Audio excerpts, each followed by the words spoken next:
Guillaume, bonjour chers spectateurs, les motos allemandes. De nos jours, le seul grand constructeur de motos d'Allemagne, c'est BMW. Mais cela n'a pas toujours été le cas. L'Allemagne a vu naître de nombreuses marques de motos remarquables. Dampf, Kraftwagen, Motorradwerk, Schopau-Sundab, Simpson. Entre 1910 et 1930, encore plus d'entreprises fabriquaient des motos. Cette tendance concerne toute l'industrie motocycliste mondiale, pas seulement l'Allemagne. Dans ce reportage, je voudrais vous faire découvrir l'histoire des motos Neckarsulmer Strickmaschinen Union. C'est l'une des plus anciennes entreprises de motos allemandes. À un certain moment, Neckarsulmer Strickmaschinen Union était le plus grand fabricant de véhicules à deux roues au monde. Ils ont conçu et fabriqué un tracteur à chenilles extrêmement intéressant pour les forces de la Wehrmacht. La première personne à avoir dépassé la vitesse de 200 miles à l'heure, soit 322 km à l'heure sur une moto, l'a fait sur une machine Neckarsulmer Strickmaschinen Union. Et en plus, sur la base de l'une des machines de cette entreprise, une moto avec le plus gros moteur monocylindre, la Neckarsulmer Strickmaschinen Union Bison 2000 a été construite. Nous aborderons l'histoire de la société Neckarsulmer Strickmaschinen Union et bien plus aujourd'hui. Vous êtes sur Crossmota, bon visionnage. La société Neckarsulmer Strickmaschinen Union a été fondée par Christian Schmidt en collaboration avec Heinrich Stoll en 1873 dans la petite ville de Riedlingen sur le Danube. Lors de sa fondation, elle portait le nom Mechanische Werkstätte zur Erstellung von Strickmaschinen, signifiant atelier mécanique de fabrication de machines à tricoter. Les entrepreneurs se sont rapidement séparés et, en 1880, Schmidt a déplacé la production à Neckarsulm, où la Sulm rejoint le Neckar, renommant son entreprise Neckarsulmer Strickmaschinen Union. Christian Schmidt s'est alors montré un entrepreneur perspicace. Il avait bien compris que l'avenir était à la mécanisation de la production et que ces métiers à tricoter seraient très demandés. Dans les années 1880, l'entreprise a connu une croissance rapide. Les métiers à tricoter se vendaient comme des petits pains et l'entreprise grandissait et se développait. Christian est décédé en 1884 et 2 ans plus tard, son entreprise a suivi une nouvelle tendance et a commencé à fabriquer des vélos. Le premier modèle était un grand bi appelé Allemagne.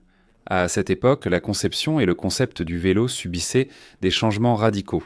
Avec l'apparition de la chaîne à rouleaux, il est devenu possible de créer ce qu'on appelle le vélo de sécurité. À suivre. La chaîne a permis d'installer des roues de même diamètre. À la fin du XIXe siècle, les vélos gagnent en popularité. Leur production augmente, la fabrication s'améliore et les prix diminuent. Il est désormais accessible aux personnes aisées et à faible revenu. L'entreprise de vélo de Schmidt a vraiment décollé. Ces produits s'étaient tellement demandés qu'en 1892, l'entreprise a complètement abandonné la fabrication de métiers à tricoter au profit des vélos. Et il n'est pas du tout surprenant que, des décennies plus tard, une usine de Neckarsulm ait installé un moteur à combustion interne sur le cadre d'un vélo. Cela se produira en 1901, c'est à ce moment-là que la première moto Neckarsulmer Strickmaschinen Union fera ses débuts.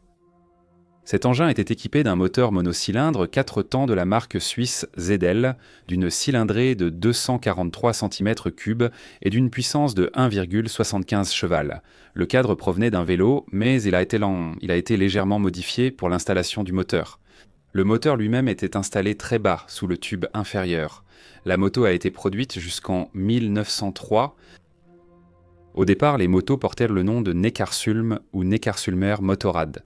Mais pour les marchés extérieurs, le nom s'est avéré difficile à prononcer, et il est vite devenu simplement Neckarsulmer Strickmaschinen Union, les lettres étant tirées du nom de la région Neckarsulm. À cette époque, la production de motos croissait vite et Neckarsulmer Strickmaschinen Union œuvrait pour suivre la concurrence. En 1903, la société Neckarsulmer Strickmaschinen Union a commencé à produire ses propres moteurs et en 1900, 4-6 modèles différents de motos étaient proposés au choix. L'une d'elles avait un moteur bicylindre en 500 cm3 de 2,5 chevaux chez Neckarsulmer Strickmaschinen Union. On comprenait parfaitement l'importance de la participation de leurs produits aux courses et le fait que cela avait un impact positif sur les ventes de leurs machines. Les motos Neckarsulmer Strickmaschinen Union étaient très présentes en course, remportant de nombreuses victoires et records. Dès 1905, la société Neckarsulmer Strickmaschinen Union a créé une moto de course spécialisée équipée d'un moteur de 400, 2 cm3.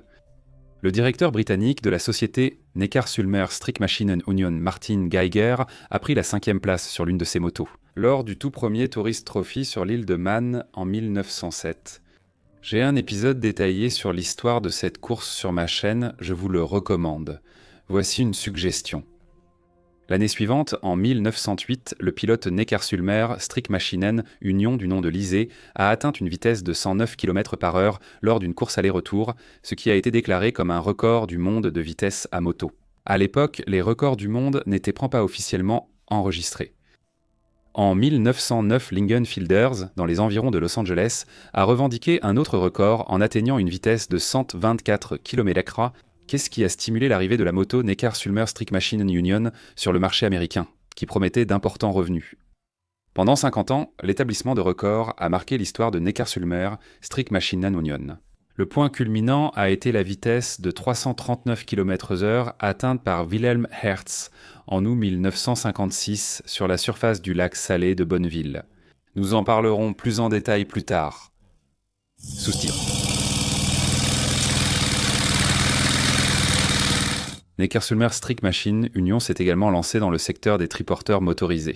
Leur gamme s'appelait Dry Rod, et le premier modèle a fait ses débuts en 1903. Le Dry Rod possédait un moteur monocylindre à refroidissement liquide, entraînant une seule roue arrière. À l'avant, il y avait 2 roues, avec un conteneur de chargement entre elles, et la direction se faisait à l'aide d'un volant. De 1906 à 1908, la société fabriquait le camion Zulmobile, 4 transports dry road avec un moteur de 3,5 chevaux, installé au-dessus de la roue avant, avec une capacité de charge de 200 kg. Le Zulmobile s'est avéré impopulaire et la société s'est rapidement tournée vers la construction de véritables automobiles. À partir de 1905, Neckarsulmer Strict Machine Union a commencé à produire des sidecars pour motos qui pouvaient être attachés à n'importe quel modèle de moto. La même année, un modèle très populaire avec un moteur de 3 chevaux a été lancé. Et en 1909, le fleuron, un grand V-twin d'une cylindrée de 1 litre a été présenté. En parallèle au succès des motos, la production de voitures s'est développée. En 1905, la première voiture a été présentée et seulement quelques années plus tard, plusieurs variantes alternatives de moteurs allant de 1300 cm3 à près de 4 litres sont apparues. Bientôt, des taxis et de petits camions ont également été mis en production. Le V-twin et Neckarsulmer Strict Machine Union étaient très appréciés à l'étranger. En particulier, ils étaient populaires en Grande-Bretagne, malgré la forte tradition de construction de motos dans ce pays. Le premier bureau commercial de Neckarsulmer Strict Machine Union a ouvert à Londres en 1905 et rapidement les ventes ont dépassé toutes les attentes. En 1906, les amateurs de motos britanniques ont acheté les 22% de motos importées d'Allemagne. C'était des Neckarsulmer Strict Machine Union. Plus tard, les Allemands ouvriront une usine de motos en Grande-Bretagne pour répondre à la demande. Au début de 1914, 1500 personnes travaillaient dans cette entreprise. Mais bien sûr, avec le début de la Première Guerre mondiale, l'entreprise a été fermée. Pendant la guerre, Neckarsulmer Strict Machine Union approvisionnait activement l'armée allemande en matériel. C'était des motos et des voitures. Le développement a un peu ralenti. L'entreprise s'est concentrée sur la production de modèles éprouvés et fiables dont l'armée avait besoin. Après la guerre, l'entreprise a accéléré le développement de nouveaux modèles de motos. Et malgré la dévaluation et l'hyperinflation qui a suivi, elle a globalement prospéré. Dès 1922, la production avait retrouvé son niveau d'avant-guerre et l'usine employait environ 3000 personnes. Il convient de noter que dans les années 1910-1920, la dénomination des motos Neckarsulmer Strict Machine Union était extrêmement primitive. Il existait des modèles avec des moteurs monocylindres et des moteurs en 5. Voici quelques exemples de noms. Voici la Neckarsulmer Strict Machine Union 8 chevaux ou encore la Neckarsulmer Strict Machine Union 350 3,5 chevaux. Parfois, ça on ajouté à la dénomination l'indice S pour sport ou T pour tourisme. En 1925, l'ingénieur en chef de Neckarsulmer Strict Machine Union Autoraid a lancé le développement d'un moteur à soupape en tête de 250 cm3. Le moteur de la moto de course d'usine de 250 cm3 produite en 1926. 1927 développait une puissance de 13 à 15 chevaux et permettait d'atteindre une vitesse allant jusqu'à 120 km/h. Reds a également repensé les modèles de motos de course avec des moteurs bicylindres particuliers. Dès le milieu des années 1920, la désignation des modèles évolue. Le modèle 251 apparaît et ce système de nommage devient typique de Neckarsulmer, Strict Machine Union dans les années 1930. Les deux premiers chiffres donnaient la cylindrée, le dernier le nombre de cylindres, 1 pour 1 cylindre, 2 pour 2 cylindres. Le modèle phare à cette époque était la 502T, qui a été produite de 1924 à 1927. Cette moto de tourisme de luxe avait un bicylindre en 5 de 500 cm3 de 11 chevaux et une boîte à 3 rapports. Après la période post-inflationniste, les modèles de luxe étaient impopulaires et seuls 356 exemplaires de la 502T ont été produits. L'usine de Neckarsulm, la première des entreprises industrielles allemandes, a commencé à utiliser la technologie de production en ligne de montage. La division automobile s'est développée activement dans les années 1910-1920. En 1927, une nouvelle usine distincte a été construite pour la production de voitures. Mais 2 ans plus tard, en raison de difficultés financières, Neckarsulmer Strict Machine Union a vendu sa production automobile. La production de véhicules à 4 roues reviendra à Neckarsulm en 1958 avec la présentation de la petite voiture Pranz, qui donnera ensuite naissance à une série de modèles.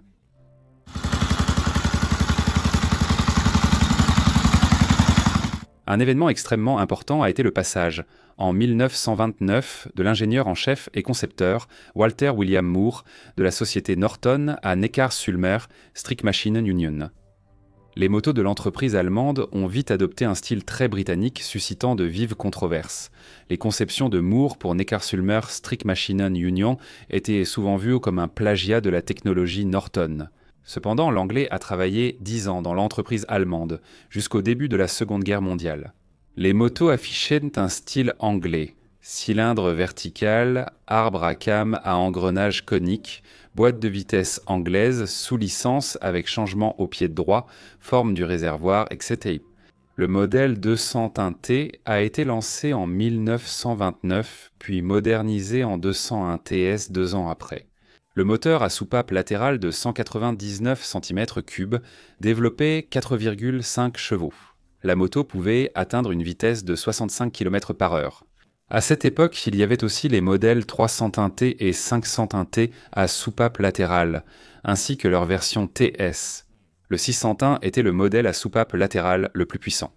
En 1929, un nouveau modèle est également apparu. La 351 OT avec un moteur de 350 cm3, l'apparition d'une moto civile avec un moteur à soupape en tête a été une étape logique dans le développement de la gamme. Dans les années 30, la 201 OSL est apparue avec un moteur de même volume, mais sa puissance a presque doublé, atteignant 8,5 chevaux. La même année, le modèle 251 OSL, avec un moteur 242 cm3 de 10 chevaux et plusieurs améliorations, fut produit jusqu'en 1952. Au début des années 30, les motos 200 cm3 étaient vraiment très populaires en Allemagne en raison d'une spécificité de la législation. Les véhicules jusqu'à 200 cm3 étaient soumis à une taxe minimale et sans besoin de permis de conduire. Entre 1934 et 1937, Neckarsulmer Strict Machine Union produisit le 201 ZD Pony, doté d'un moteur de temps de 6,5 chevaux, contrairement aux autres modèles 200 cm3. Les lettres de la désignation indiquaient The pour moteur de temps, D pour 2 échappements. En 4 ans, 46 500 motos de ce modèle ont été produites. Dans la famille des moteurs monocylindres à 4 temps, il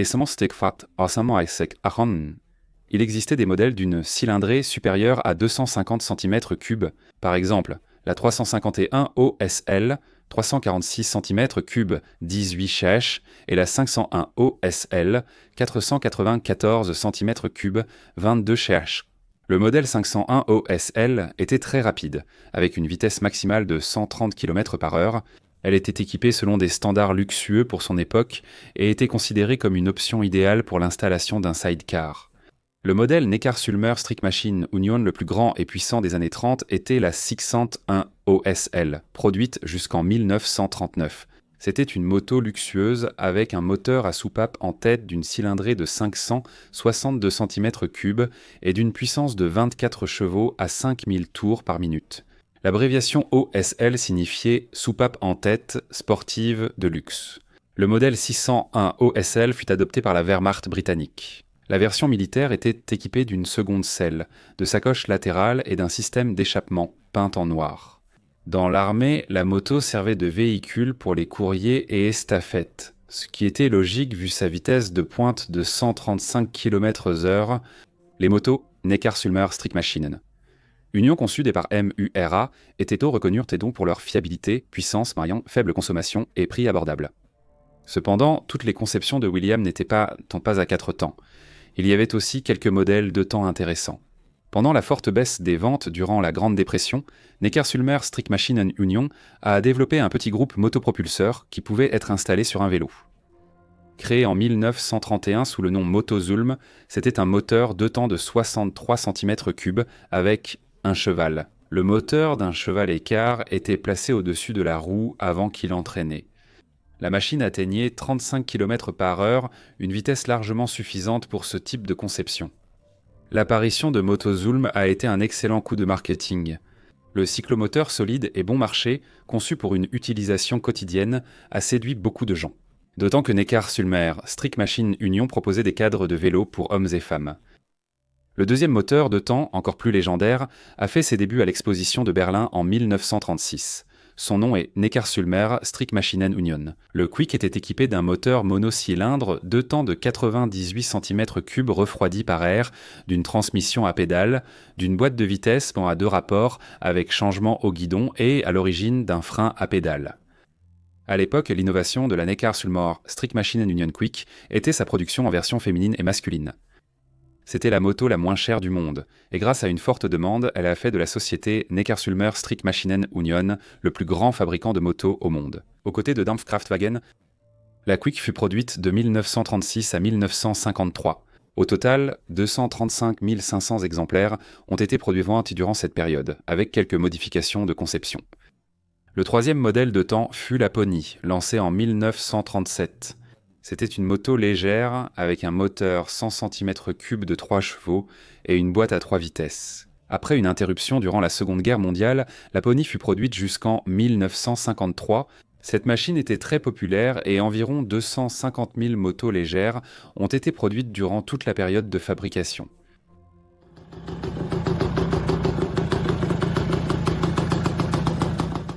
En 1936, le talentueux concepteur de motos Albert Roder rejoint Neckarsulmer Strickmaschinen Union. Outre les modèles civils, une gamme de motos de course a été développée à partir des monocylindres 4 temps, avec des moteurs puissants et un châssis allégé au maximum. Le nom de ces modèles comportait l'indice SS, qui signifie Super Sport. Cette série de motos a permis à Neckarsulmer Strickmaschinen Union de revenir aux courses nationales et internationales. Le modèle le plus ancien était la 601 SS. Grâce à son couple élevé, elle convenait parfaitement aux compétitions de montée de côte. Ce que Tony Fleischmann a prouvé en remportant la première place lors de la montée de côte en Allemagne en 1933. La 601 SS servait aussi dans les courses de moto à sidecar. Hans Schumann et Hermann Böhm sont devenus champions d'Allemagne 3 années de suite, de 1933 à 1935. Après la guerre, les Neckarsulmer Strickmaschinen Union restèrent sans plusieurs années de sérieux concurrents des motos BMW en course avec sidecar.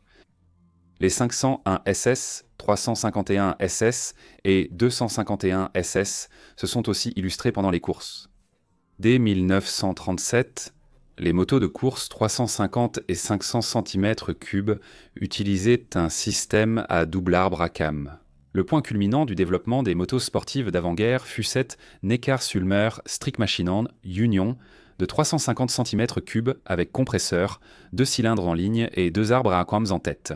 Ce moteur développait 60 chevaux. Cependant, lors de la course Tourist Trophy, Neckarsulmer Strickmaschinen Union, malgré tous ses efforts, n'a pas réussi à détrôner les motos de la société britannique Norton.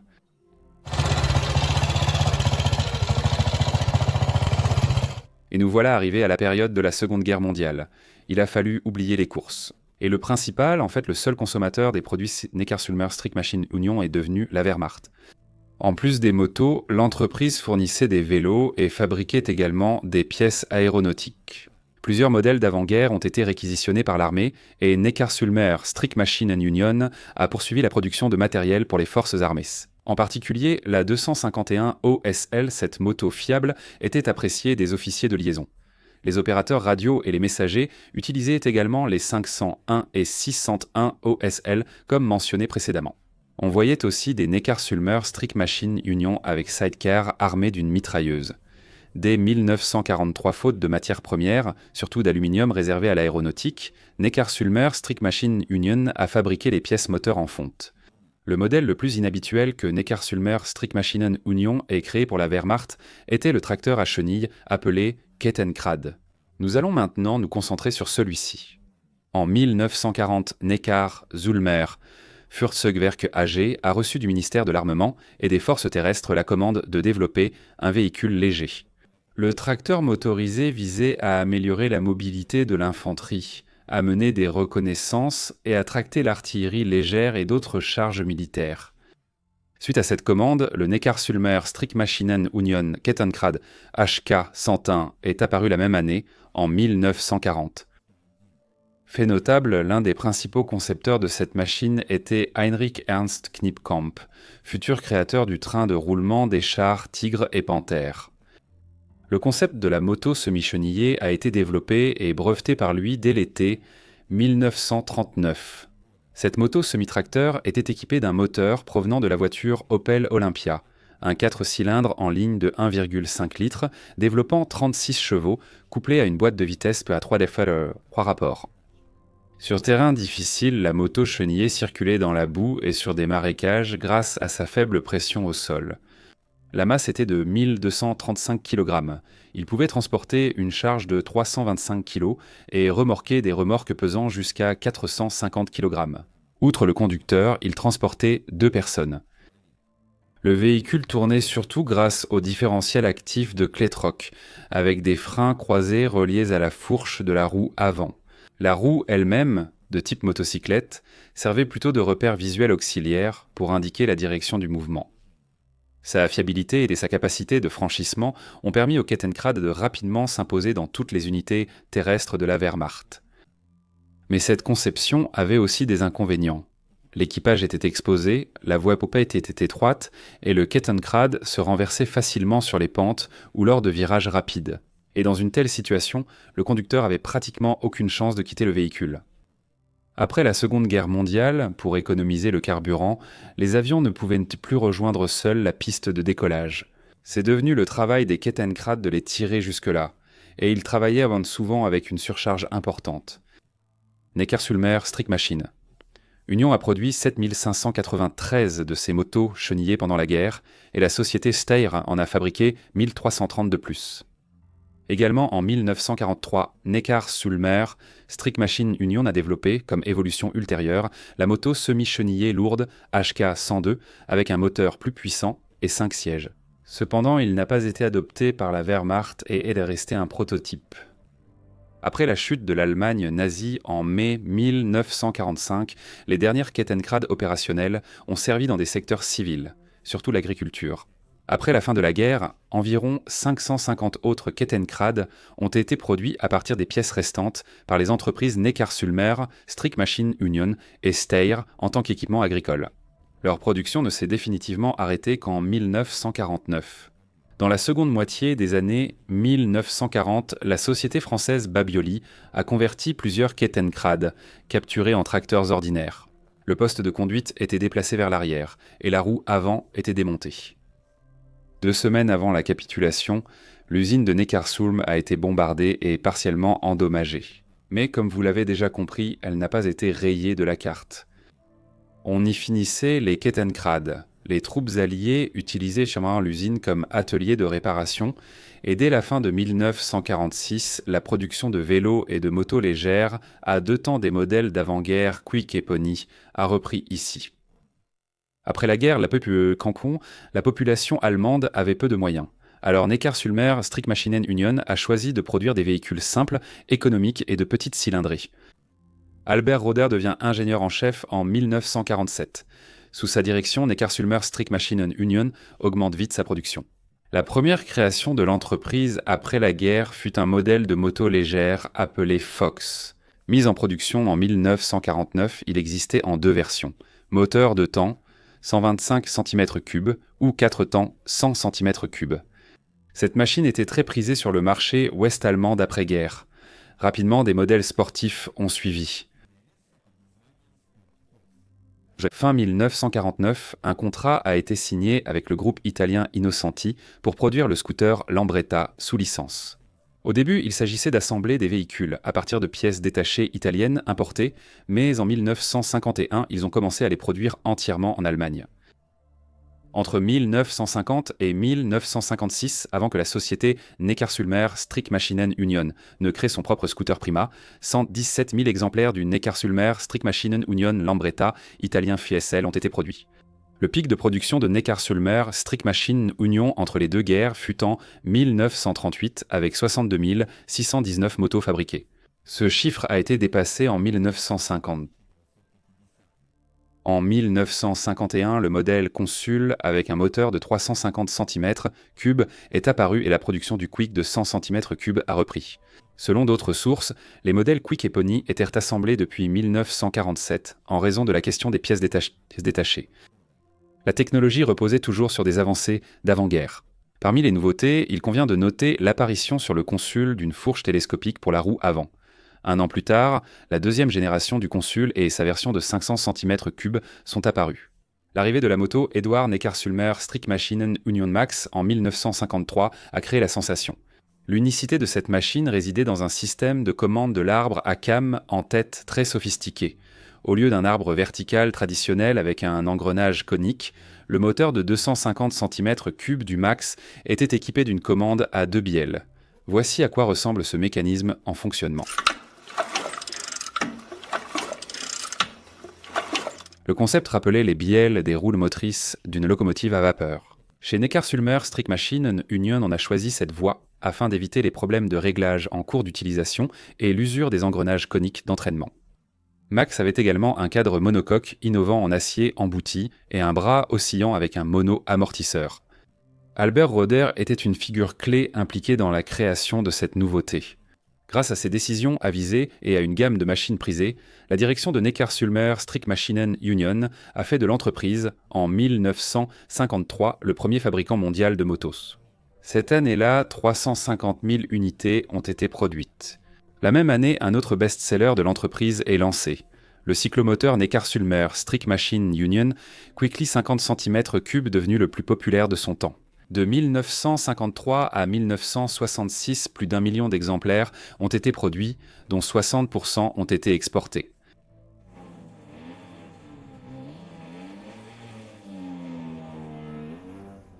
Chez Neckarsulmer Strict Machine Union, n'oubliez pas non plus les courses et les records. Malgré les difficultés d'après-guerre, l'entreprise a gardé ses motos de course et décidé qu'elle participerait aux compétitions.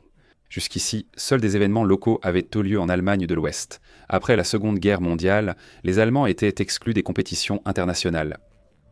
Dès 1946, la FIM interdit le compresseur en course moto, mais en Allemagne, il reste utilisé jusqu'au milieu des années 50. En 1947, la technique Neckarsulmer Strict Machine Union remporte des titres en sidecar, et en 1948, ils ressortent la Neckarsulmer Strict Machine Union à compresseur d'avant-guerre. Avec cette moto, Wilhelm Hertz est devenu champion d'Allemagne en 350 cm3 en 1949. Les ingénieurs ont porté la cylindrée à 500 cm3. Le pilote Neckarsulmer Strict Machine Union Wilhelm Hertz a dérouté les ingénieurs et la direction pendant près d'1 an. Cette 500 cm3 avec carénage complet de Reinhard Freiherr von König-Fachsenfeld peut rendre la marque célèbre pour les records de vitesse absolus. Et il a finalement obtenu gain de cause. Le 12 avril 1951, Wilhelm a établi un record absolu de vitesse à 290,322 km/h sur l'autoroute A9 entre Ingolstadt et Munich. À bord de la Neckarsulmer Strict Machine Union Dauphin, un profilé, sous le capot de laquelle se trouvait un moteur 500 cm3 gonflé à 100 chevaux fonctionnant au méthanol. Et ce n'était que le début. Hertz établira des records absolus encore en 53, 54 et 56. C'était le premier record de vitesse d'après-guerre. Auparavant, Ernst Jacob Henne détenait le record avec 279,5 km/h sur une BMW à compresseur. Le 28 novembre 1937, en 1953, la gamme de course Neckar-Sulmer Strict Machine en Union a présenté des motos modernes de 125 et 250 cm3 avec moteur à deux tiges. Werner Haas a remporté 2 fois le championnat d'Allemagne dans ces catégories en 1953 sous-titres. L'Allemagne a alors rejoint la FIM et a été invitée aux compétitions internationales. Ainsi, la suralimentation était réservée aux records. Le triomphe du génie teutonique a eu lieu en 1954. Neckar-Sulmer Strict Machine Union a remporté la plus grande victoire lors de la course Tourist Trophy sur l'île de Man. Rupert Olaus a remporté la catégorie 125 cm3. En 250 cm3, la technologie allemande a dominé. Les machines Neckar-Sulmer Strict Machine Union ont pris les 5 premières places, sauf la 5e. Werner Haas fut le premier.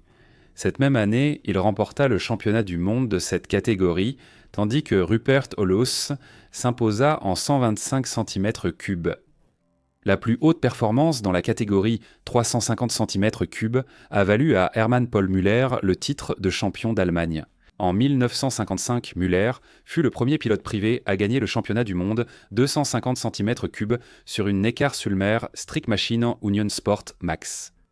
Mais la technologie de l'entreprise ne brillait pas uniquement sur circuit. De 1955 à 1967, Neckar-Sulmer Strict Machine Union a remporté 23 titres de champion d'Allemagne en course tout-terrain.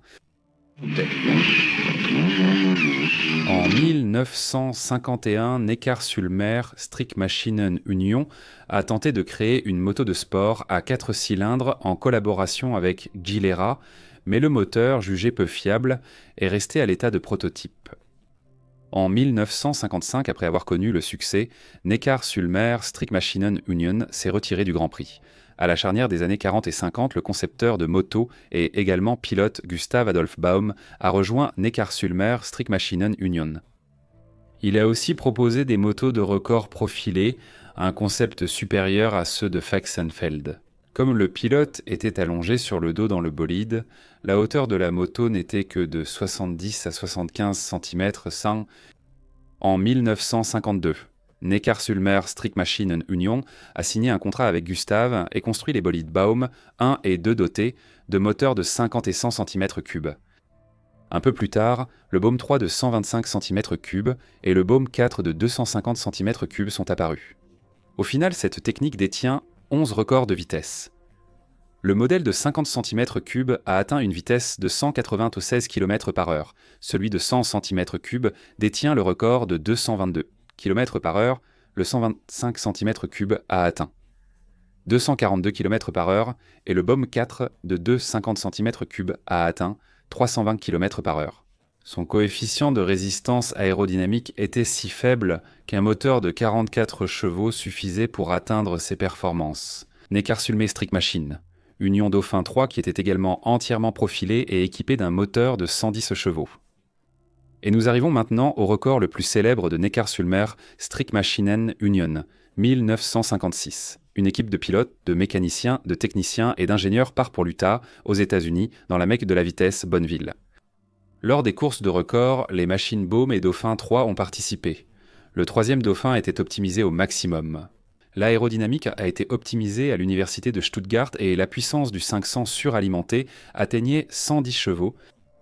Il est intéressant de noter que chez Neckar-Sulmer Strict Machine Union on utilisait un compresseur rotatif assez inhabituel, lié au développement ultérieur par Neckar-Sulmer Strict Machine Union du moteur Wankel. Geertz a eu des difficultés avec le record. Lors d'un entraînement, une rafale de vent l'a fait sortir de la piste et heurter le stroboscope avec le carénage de la moto. Il a fallu réparer le carénage. Le 4 août, le vent s'est apaisé et à 6 heures, Geertz est parti, poussant la moto au maximum. Comme l'a écrit le magazine Cycle, avec le sel projeté par la roue arrière qui tournait à toute allure.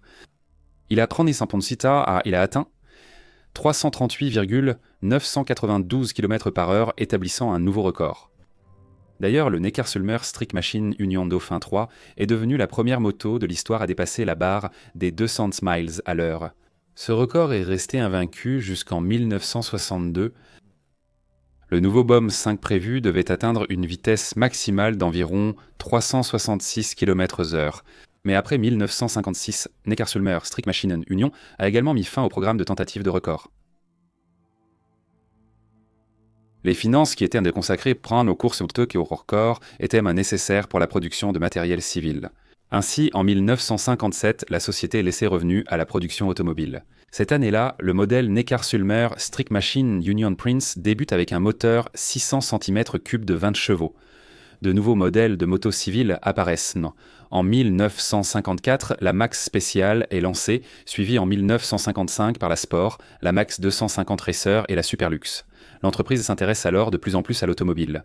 La population de l'Allemagne et d'autres pays européens souhaitait plus de confort de la part de leurs véhicules personnels.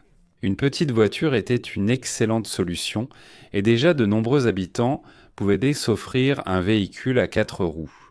Ces processus ont provoqué une crise de l'industrie motocycliste européenne à la fin des années 50 et au début des années 60, Neckarsulmer Strict Machine Union croyait fermement au succès des moteurs rotatifs de Felix Wankel et a beaucoup investi dans ce domaine. Un moteur innovant semblait représenter l'avenir de la construction automobile. Et Neckarsulmer Strict Machine Union a connu un certain succès en présentant au public, en 1964, la première voiture au monde équipée d'un moteur rotatif, appelé Neckarsulmer Strict Machine Union Spider. Cependant, ce moteur avait ses défauts.